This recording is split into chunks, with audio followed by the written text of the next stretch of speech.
आज की इस वीडियो में हम बात करने वाले हैं Parkinson disease. Parkinson disease basically neurodegenerative disorder को कहा जाता है। ये ब्रेन की एक ऐसी डिजीज है जिसमें हमारा ब्रेन हमारी पूरी बॉडी की फिजिकल एक्टिविटी को कंट्रोल नहीं कर सकता। जब ब्रेन के अंदर डोपामीन की प्रोडक्शन डिक्रीज हो जाती है तो ब्रेन के सेल्स अपना प्रॉपर तरीके से काम सरअंजाम नहीं देते, जिसकी वजह से हमारा ब्रेन इस काबिल नहीं रहता कि वो हमारी पूरी बॉडी की फिजिकल एक्टिविटी को कंट्रोल करे।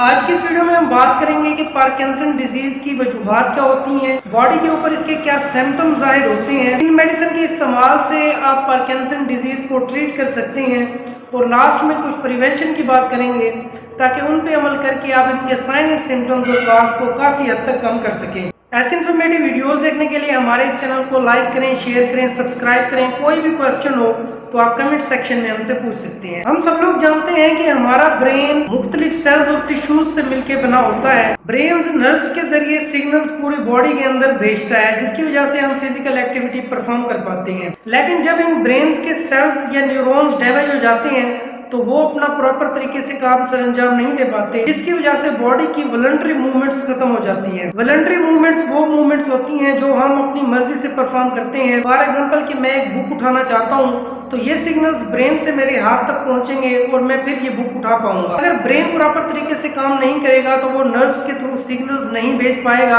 और मैं इस काबिल नहीं हूँगा कि मैं इस बुक को उठा सकूं। अब हम बात करेंगे कि पार्किंसन डिजीज के हमारी बॉडी के ऊपर क्या सिम्टम्स जाहिर होते हैं। बॉडी के अंदर ट्रिमर्स स्टार्ट हो जाते हैं। ट्रिमर्स एक ऐसी बीमारी होती है जिसमें हमारी बॉडी पार्ट्स, खास तौर पर हमारे हाथ और फिंगर्स कांपना शुरू हो जाते हैं। ब्रेडिकाइनेसिया, बॉडी की मूवमेंट स्लो हो जाती है। मसल्स के अंदर रिजिडिटी और स्टिफनेस पैदा हो जाती है। मसल्स के अंदर अकड़ाव पैदा होता है, जिसकी वजह से बॉडी पार्ट्स में पेन होता है। पेशेंट अपनी बॉडी मूवमेंट्स को कंट्रोल नहीं कर सकता। वो कभी लेफ्ट साइड पे या कभी राइट साइड पे गिर जाता है। बोलने में और लिखने में मुश्किल पेश आती है क्योंकि हमारा ब्रेन बॉडी पार्ट्स को कंट्रोल नहीं कर रहा होता। अब हम बात करेंगे कि इस बीमारी की वजूहात क्या होती हैं। 90% ये बीमारी जेनेटिक डिसऑर्डर से होती है।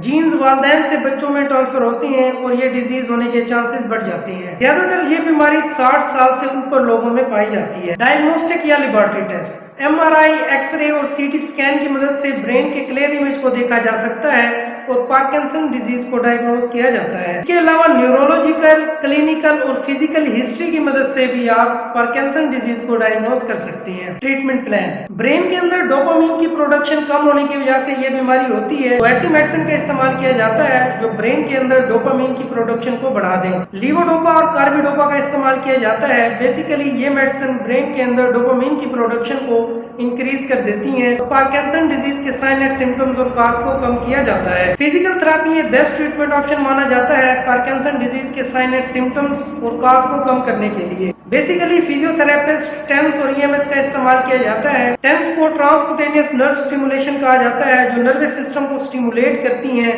और पार्किंसन डिजीज के साइन एंड सिम्टम्स और कॉज को कम करती हैं। फिजियोथेरेपिस्ट कुछ एक्सरसाइज परफॉर्म करवाते हैं ताकि मसल्स पावर को बूस्ट अप किया जा सके। प्रिवेंशन, ऐसी डाइट का इस्तेमाल किया जाता है जिनमें विटामिन्स, न्यूट्रिएंट्स भरपूर मिकदार में मौजूद हों ताकि ये जो नर्व्स डैमेज हो चुकी हैं इनको दोबारा से रिपेयर किया जा सके। प्रोटीन का ज्यादा से ज्यादा इस्तेमाल करना चाहिए। बेसिकली ये ब्रेन के अंदर जो सेल्स डैमेज हो चुके हैं उनको दोबारा से रिपेयर करती हैं। रेगुलर एक्सरसाइज की मदद से ब्लड सर्कुलेशन को इंप्रूव किया जा सकता है। ब्लड सर्कुलेशन इंप्रूव होने की वजह से ऑक्सीजन की सप्लाई बढ़ जाती है। ऑक्सीजन की सप्लाई ज्यादा होने की वजह से डैमेज हिस्सों को दोबारा से रिपेयर किया जाता है। ऐसे फ्रूट्स और वेजिटेबल्स का इस्तेमाल करें जिनमें मैग्नीशियम, विटामिन B12 और ओमेगा 3 फैटी एसिड भरपूर मिकदार में मौजूद हों। ये तमाम चीजें ब्रेन की एक्टिविटी को बढ़ा देती हैं और ब्रेन के डैमेज सेल्स को दोबारा से रिपेयर करती हैं। ऐसे इन्फॉर्मेटिव वीडियोस देखने के लिए हमारे इस चैनल को लाइक करें, शेयर करें, सब्सक्राइब करें। कोई भी क्वेश्चन हो तो आप कमेंट सेक्शन में हमसे पूछ सकते हैं।